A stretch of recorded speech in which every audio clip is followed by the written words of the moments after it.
Before we begin, I wish to make a short statement about the House sub judice resolution.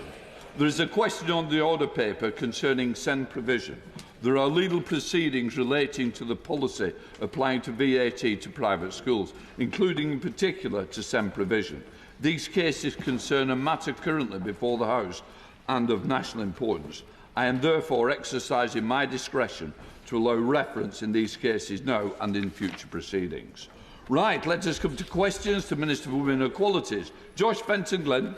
Question number 1, Mr Speaker. Secretary of State. Thank you, Mr Speaker. If I may, because this is the first opportunity I've had to do so, can I just start by offering my heartfelt congratulations to the Right Honourable Member for East Surrey on welcoming her new son into the world. I wish her and her family every happiness in this wonderful phase of their journey together. Mr Speaker, the Government is steadfast in its mission to halve violence against women and girls. Having run a women's refuge before coming to this place, I know how important it is for survivors to receive effective, timely support, and we are investing more in those services. Josh Fenton-Glynn. Thank you, Mr Speaker. In their 2022 report, the Domestic Abuse Commissioner warned of a patchwork of provision in local services, with just 6 in 10 victims reporting being able to access a helpline and only 4 in 10 being able to get refuge accommodation. While local organisations like Women's Centre Calder do fantastic work for my Calder Valley constituents, not every victim and survivor has the right support when they need it. So will the Minister ensure that the upcoming Violence Against Women and Girls strategy includes a requirement for government to engage with the sector and ensure that women across the country get consistent care and support? Thank you, Mr Speaker. I'd like to just start by paying tribute to Halifax Women's Centre for their vital work in Calder Valley and to assure my honourable friend that we will of course be engaging across government, drawing on expertise in the sector through the development of our new Violence Against Women and Girls strategy to be published later this year. We've also provided an increase of £30 million in domestic abuse safe accommodation services alongside wider work to support local commissioners to identify needs and commission appropriate services. Wera Hobhouse. Speaker, organisations like Voices and the Southside Project in Bath provide a wonderful and very important service for victims of abuse, but they need the long-term certainty of funding. Does the Minister agree that we need this long-term certainty for them? Secretary of State. I'm grateful to the Honourable Lady for raising the excellent provision that exists in her constituency and the work that they do to support survivors. We are investing more in provision, but I do understand the point that she makes around long-term funding and the need for security of that, and that's something we'll be considering as part of our Vogue strategy. Liberal Democrat spokesperson Christine Jardine. Thank you very much, Mr Speaker. We welcome, obviously, the Government's mission to halve violence against women and girls. The recent report from the National Audit Office makes grim reading, with 1 in 12 women a victim of violence every year and more than 2 million victims up to June 2024. But it also suggests that whilst there is this welcome focus on victims, we are not doing enough in prevention. So how will the Minister ensure that this mission focus on education and prevention is carried out in schools, as well as looking to support every survivor? And is she speaking to the Scottish Government about coordinating there? Thank you, Mr Speaker. The Honourable Lady is right to draw attention to the legacy in terms of the picture painted by the National Audit Office. And that's why we are investing more, for example, in a new National Policing Centre for Vogue and Public Protection. It's why we are making sure we have a real focus on tackling high-risk offenders, intervening much earlier with further measures around domestic abuse specialists. But she is right too that this is also about prevention. This is a responsibility of all of us across society, men and women alike. And there is an important role for education, and that's we have work underway in the Department for Education to ensure that young people from an early point understand healthy relationships, what consent looks like, and of course I'd always be happy to discuss that with colleagues across the United Kingdom. Gregor Poynton. Thank you, Mr Speaker.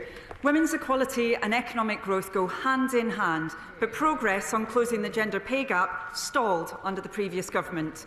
That's why, as part of the Employment Rights Bill, we are requiring large employers to publish gender pay gap action plans alongside their figures to show what they're doing to tackle pay disparity. Gregor Poynton. I thank the Minister for that response. Does my honourable friend agree with me that while the Conservatives think that maternity pay has gone too far and the childcare rollout is a mistake, it is this UK Labour government that is supporting women right across the Livingston constituency and across the country with bringing in better protections for pregnant women and mums on maternity leave? Minister. Yes, this government knows that supporting hard-working parents is fundamental for economic growth. Our enhanced dismissal protections for pregnant women and new mums will make it clear to women that the law is on their side. That's the right thing for women, and it's the right thing for our economy. Jim Shannon. Thank you, Mr. Speaker. Can I thank the Minister for her answers? Always positive and reassure us as backbenchers. Thank you.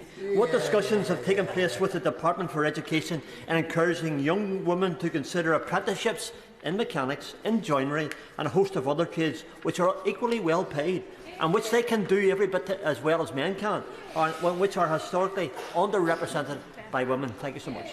Minister.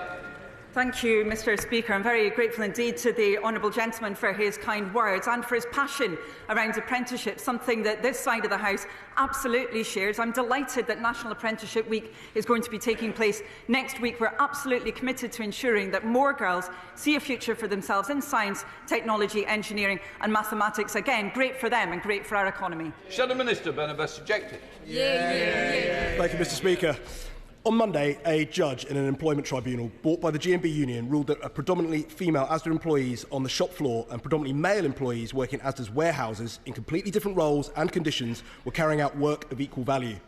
As a result, this ruling, similar to that which bankrupted Birmingham City Council, could cost Asda £1.2 billion in back pay and an annual wage bill increase of £400 million, an even bigger blow than the additional £100 million increase in their wage bill as a result of the Chancellor's budget. Does the Minister agree that private companies should be free to set different wages for completely different jobs, irrespective of the gender balance in those roles, without being overruled by the courts? Minister. Thank you, Mr. Speaker. I think the response of the House is very similar to the response of the general public and indeed the response of business. Business knows that having pay that is in line with skills, indeed equal pay for work of equal value, is incredibly important. Clearly matters that have been covered in employment tribunals are for those tribunals to determine, and I would not criticise the results of an employment tribunal from within this House if I were him. Thank you. Question number 3, Mr. Speaker. Thank you, Mr. Speaker. This government's ambition is that all children with special educational needs receive the right support to succeed, where possible, in mainstream schools. To further support this vision, in December I announced £740 million for high needs capital in 2025-26. The Department is working closely with experts on reforms, recently appointing a strategic advisor for SEND, who will play a key role in engaging with practitioners, children and families as we consider the next steps in SEND reform. Thank you, Mr. Speaker, and I draw members' attention to my register of interest. Hertfordshire currently receives the third lowest SEND funding in the country, despite the number of children with educational health and care plans in Hertfordshire growing by 223% in the last decade. What steps is the Minister taking, along with her Cabinet colleagues, to create a fairer funding system that ensures all children, wherever they live across the country, can have the funding they need to support their education? Secretary of State.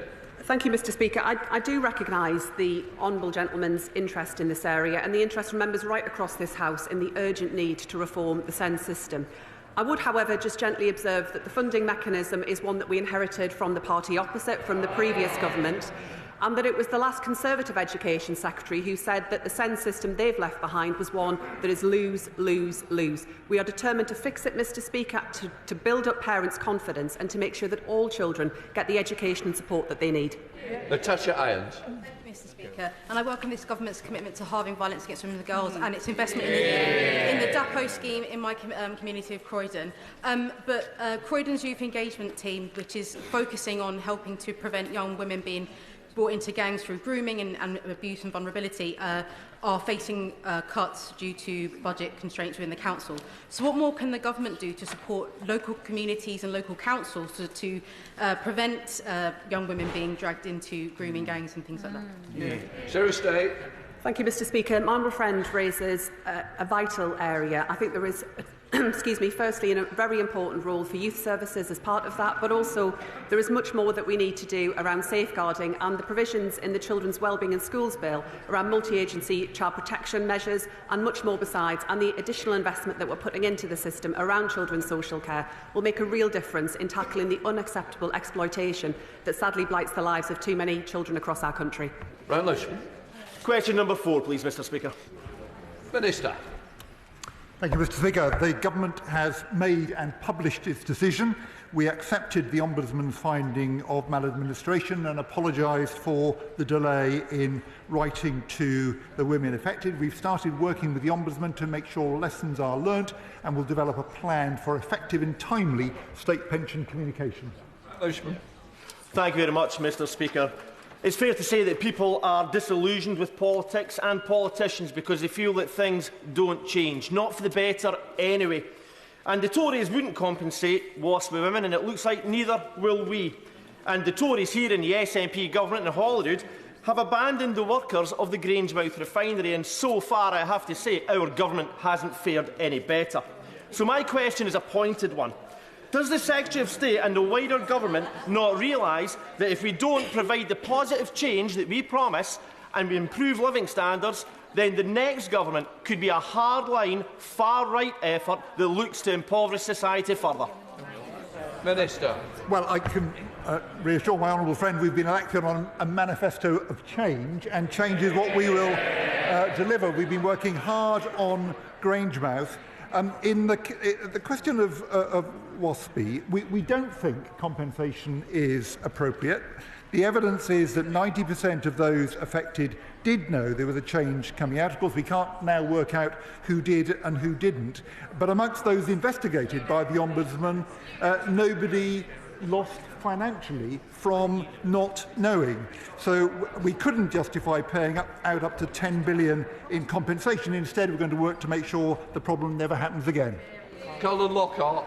Thank you, Mr. Speaker. Women across this United Kingdom feel let down by this government, and rightly so. What will the Minister do to reassure those women by he needs to put action to his words and support these women who have been wronged for so many years right across this United Kingdom?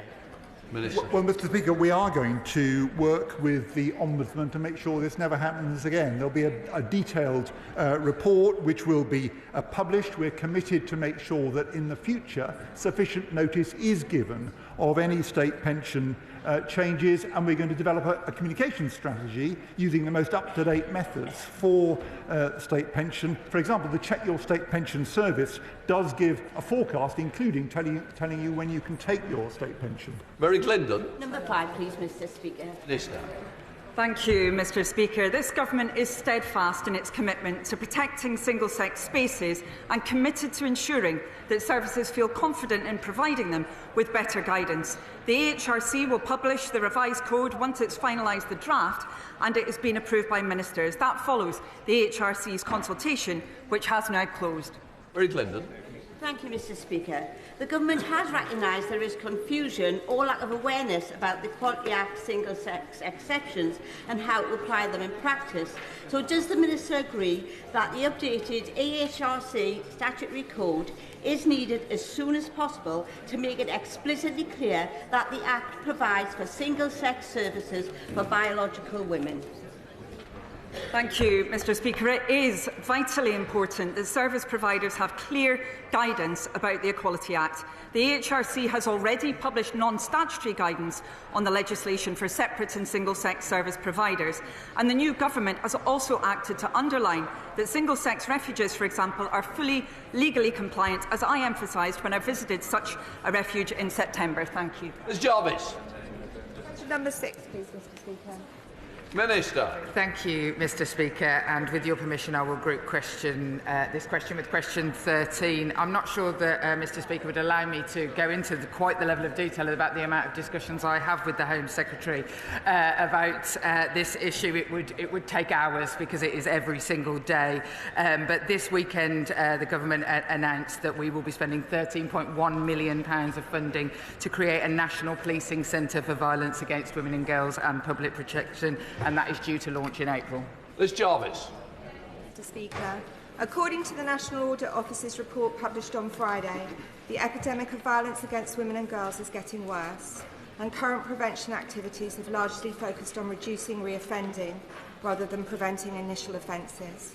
In Hampshire and the Isle of Wight, which includes my constituency of Eastleigh, there were 39,221 domestic abuse incidents and crimes recorded from April 2023 to March 2024.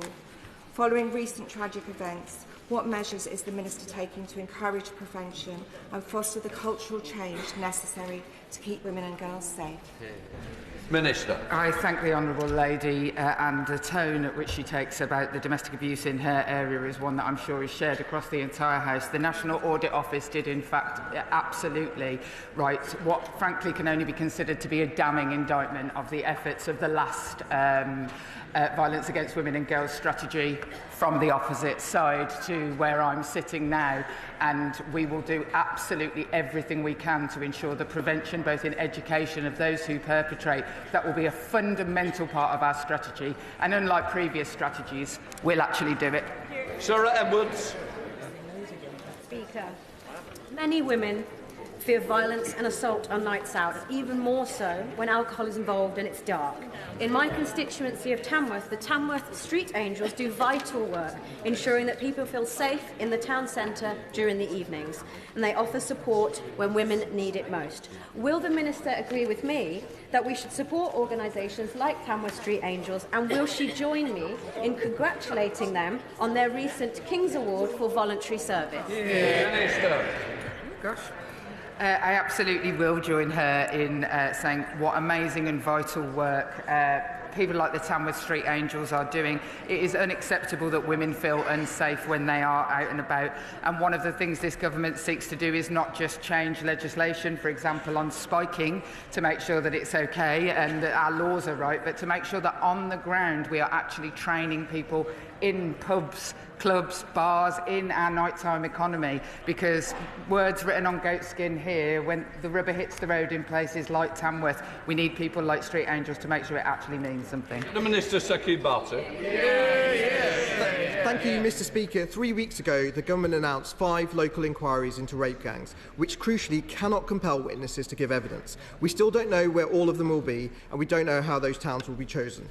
As Charlie Peters from GB News originally reported, there are 50 suspected towns where grooming gangs are suspected to have operated. Does the Minister recognise that the failure to announce a meaningful national statutory inquiry means women and girls from across the country, who won't be from those 5 selected towns, will be denied justice, a fair hearing? And if the victims want a national statutory inquiry, why doesn't she? Minister. I have spent time with the victims that he speaks about. In fact, I will be going to see some more of the victims from around the country. I speak to these victims every single week, week in, week out. Unlike, I have to say, many of the people sat opposite me. And what I would like to say on this particular issue is that absolutely nothing was done previously to try and get to the truth in some of these towns.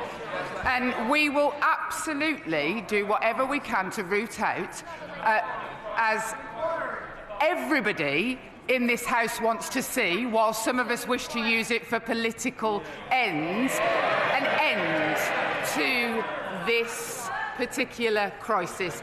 We will be opening. We have offered to open up cases and have set the task force to do exactly that with any victim who wishes to come forward. We come to top Ittles, Joe Morris. Talking on one, Mr. Speaker. Secretary of State. Thank you, Mr. Speaker. This month we celebrate LGBT History Month. LGBT individuals have shaped Britain's history and continue to contribute greatly to our society. We are also celebrating Race Equality Week and our commitment to raising living standards for everyone, putting more money into people's pockets through measures like ethnicity pay gap reporting. These initiatives demonstrate our commitment to fostering a more equal and inclusive society where everyone's dignity and rights are respected. Joe Morris. Thank you, Mr. Speaker. The whole House will be aware of the importance of the Tyne Valley Railway line to my constituency. It's essential that our stations are accessible to all, and local campaigners like Tynedale Active Travel and Rosanna Lovett have expressed their frustration about the inaccessibility of stations across our beautiful constituency. So will she join me in commending their work to make travel truly accessible? Mr. Speaker, I do join with my honourable friend. I know the Tyne Valley line very well, a very beautiful part of the country. It is important that the rail network is accessible for all passengers passengers, and that is at the heart of our approach. I will make sure that Transport Ministers look into the case that he raises and provide some more information on what action is being taken for his constituents. Secretary of State, Ms Davis. The call for evidence the Leader of the Opposition started as Equalities Minister last year asked the public to share examples of bad guidance on single-sex spaces and services. This Labour government initially shared just 42 responses. That is 1% with the Equality and Human Rights Commission, the body that gives advice to institutions on equality in the law. Mr Speaker, why did they rule out 99% of the public's responses? This is a massive betrayal of Labour's manifesto commitment to protect single-sex spaces. The public rightly deserve to have every single one of over 3,000 submissions considered properly by the EHRC. We're on topicals again. We've got to keep it short and punchy. What's the answer? Come back. Come on. Mr Speaker, the previous government's scope was narrow. We are taking action to give all providers the assurances that they need that single-sex spaces can be provided. I have met with the EHRC on this point. I have written to the EHRC on this point, and I will take no lectures from the party opposite on single-sex spaces when the use of mixed-sex hospital wards increased on their watch. Thank you. Mr Speaker, my living wage intern starts next week, just as a Sutton Trust report shows that internships are a critical entry point for careers, but that working-class graduates are 20 percentage points less likely to complete an internship than their wealthier peers, and that most internships are never advertised. So what is my right honourable friend doing to ensure that career success is based on hard work and talent and not your parents' social networks?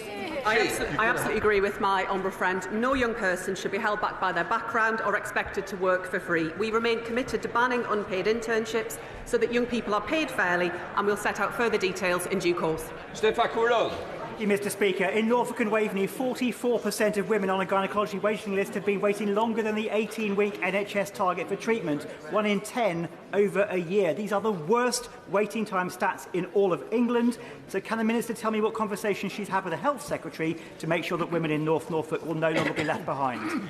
Thank you, Mr Speaker. We've had many conversations with the Health Secretary on this because it's unacceptable that women were let down because of the lack of action by the previous government. We're overhauling women's healthcare, placing women's equality at the heart of our agenda. That includes investing an extra £26 billion in the health system. Thank you. Working class boys in the North East are being held back by an attainment gap that's based both on gender as well as income. The previous government had no strategy for dealing with such attainment gaps. What will this government do? Will you commit to a strategy on this? Mr Speaker, I agree with my honourable friend. It is disgraceful that the attainment gap rose under the last government, and I won't rest until we deliver for kids from communities like ours. I agree it's not good enough that only 1 in 5 disadvantaged white British boys achieve grade 5 or above in maths and English at GCSE. We are determined to turn this around. We are investing more in our schools and in driving up school standards. Ellen Maguire. Thank you, Mr Speaker. What steps is this government taking to improve female representation in all areas of sport, not just on the playing fields, but also in the commercial side of sport, including advertising, management and merchandise? I'm grateful to the Honourable Lady. She raises an important issue. We do need to make sure that there is diversity where it comes to representation in sport at all levels, and I'd be happy to look further into the issues that she has raised today.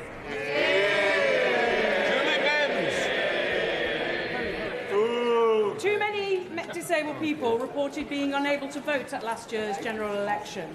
Will the Minister ensure that electoral administrators are reminded of their obligations under the Equality Law to ensure that disabled people can exercise their right to vote independently and in secret?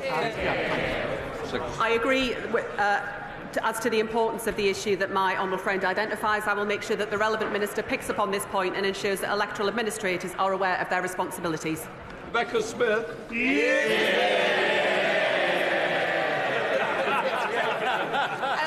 The government has a long-standing position that it does not engage with the Muslim Council of Britain. So why did the Disability Minister decide to breach collective responsibility to attend a recent dinner hosted by the MCB? The government's position in terms of relations with the NCB has not changed. Thank you. Committee, Sarah Owen. Thank you, Mr. Speaker. It's the beginning of LGBT History Month. Trans people across the UK are struggling to access healthcare and finding it difficult to go about their lives with dignity, as their identity comes under constant attack from powerful people across the world. Progress cannot be taken for granted. So can the Minister please reconfirm the government's commitment to the entire LGBTQ+ community and outline what steps are being taken to engage with LGBT people in the UK? Sorry, please don't do that, because I've got to get... No, it's no use shrugging your shoulders at me. I've got to get other members. If you don't want other colleagues to get in, please tell them I do. Secretary of State. Mr. Speaker, we remain steadfast in our support for all LGBT people. It is essential that they are safe, included and protected from discrimination. Richard Alden, final question. Indeed, Mr. Speaker. Does the Minister consider incredibly high rates of first cousin marriage in certain communities of up to 100 times that in the general population, an equalities issue, and what discussions has she had with the Minister of Justice about it? Mr. Speaker, we continue to keep these matters under review. We are looking carefully at the Law Commission's report into marriage, published in 2022, and we will respond in due course.